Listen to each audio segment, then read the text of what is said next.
صحافیوں پر بھی سختی کی اور قوانین میں ترمیم کر کے عدالت کے اختیارات کو بھی محدود کر دیا۔ اس کے ساتھ ہی انہوں نے ملک کے لیے ایک مضبوط خارجہ پالیسی بنائی۔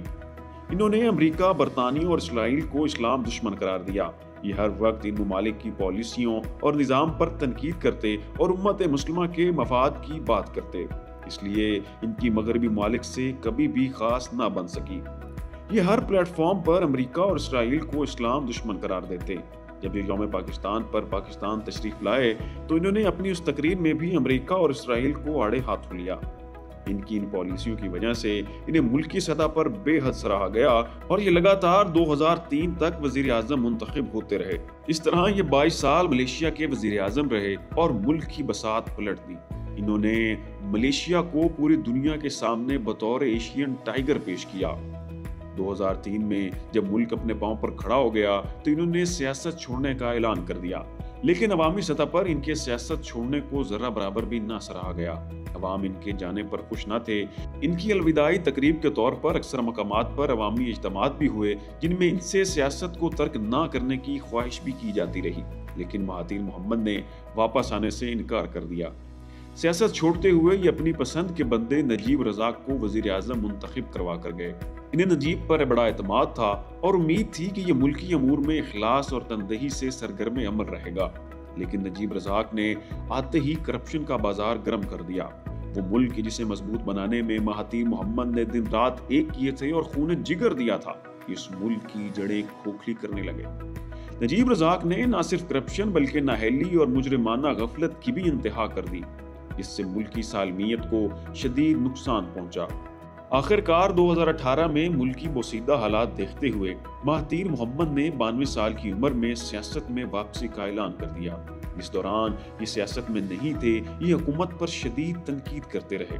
جہاں جاتے ان کی پالیسیوں کو کڑی تنقید کا نشانہ بناتے، لیکن ان کی کہیں بھی نہ سنی جاتی۔ تو آخرکار انہوں نے اپنی پارٹی چھوڑ کر ایک مخالف پارٹی PPBM جوائن کر لی۔ یہ پارٹی ایک دفعہ بھی الیکشن نہیں جیت پائی تھی۔ مہاتیر محمد نے اس میں شمولیت اختیار کرتے ہوئے اسے مضبوط کیا، 2018 کا الیکشن لڑا اور ہمیشہ کی طرح اس دفعہ بھی فاتح قرار پائے اور وزارت عظمیٰ کی سیٹ پر بیٹھ گئے۔ اس کے ساتھ ہی نجیب رزاق کے جس پر $2 ارب کرپشن کے الزامات تھے اسے گرفتار کر لیا گیا۔ اب جب ملک دوبارہ ترقی کے راستے پر گامزن ہو چکا اور یہ ملک دشمن عناصر کی بیخ گلی کرنے میں کامیاب ہو گئے تو انہوں نے 2020 میں دوبارہ سیاست ترک کر دی۔ انہوں نے وزارت عظمیٰ اور پارٹی کی چیئرمین شپ سے استعفیٰ دے دیا۔ یہ ابھی بھی تاحیات ہیں اور ملکی امور میں رہنمائی کرتے رہتے ہیں۔ ان کے جانے کے بعد نئے الیکشن ہوئے تھے جس میں نیا وزیر اعظم منتخب کر لیا گیا۔ عمران خان صاحب ان سے بہت متاثر ہیں۔ پاکستان کی بھی آج وہی حالت ہے کہ جو مہاتیر محمد کی سیاست میں آنے سے قبل ملیشیا کی تھی۔ عمران خان ان کے وضع کیے گئے معاشی نظام کو پاکستان میں لاگو کرنا چاہتے ہیں۔ اس معاشی نظام کو مہاتیر اکنامک ماڈل بھی کہا جاتا ہے اور یقیناً ملیشیا کی ترقی قابل تقلید ہے۔ سبھی اسلامی ممالک کو ان کے بنائے گئے نظام کی پیروی کرنی چاہیے۔ مہاتیر محمد کی شخصیت تعصبات سے پاک ہے۔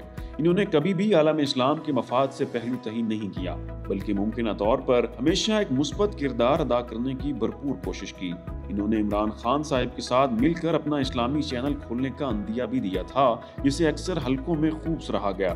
پھر انہوں نے کوالالمپور سمٹ میں اس چینل کے باقاعدہ آغاز کے لیے اجتماع بلایا، جس میں دیگر ممالک کے رہنماؤں کے ساتھ عمران خان صاحب کو بھی مدعو کیا گیا تھا، لیکن سعودی عرب نے یہ سمجھتے ہوئے کہ شاید یہ نیا اتحاد ان کے خلاف ہے، عمران خان کو وہاں جانے سے روک دیا تھا اور ایک ایسا کام جس کا آغاز کرنے کا مشورہ خود عمران خان صاحب نے دیا تھا اس کی افتتاحی تقریب میں ہی نہ آ جا سکے، جس سے خان صاحب کی عزت تار تار اور ملکی وقار مجروح ہوا۔